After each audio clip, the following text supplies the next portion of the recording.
My name is Greg Clark. I recently retired as the chairman of the Lutheran South Unity School Board.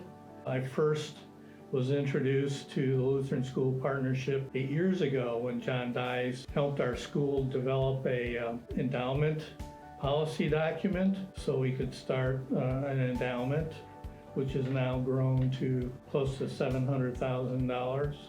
Been involved with the state, down in the state legislature, representing our school as well as other Lutheran schools in the area. They arranged for a state representative to come to the high school here and also to Lutheran South Unity School.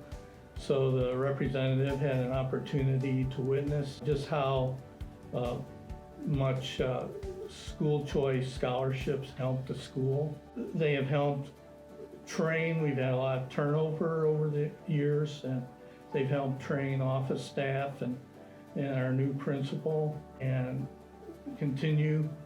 They've introduced a number of significant donors through SGO to our school, and they continue to do a lot. And I would like to thank the partnership for all that they have done for Lutheran South Unity School, as well as what they do for all the Lutheran schools here in Northeast Indiana.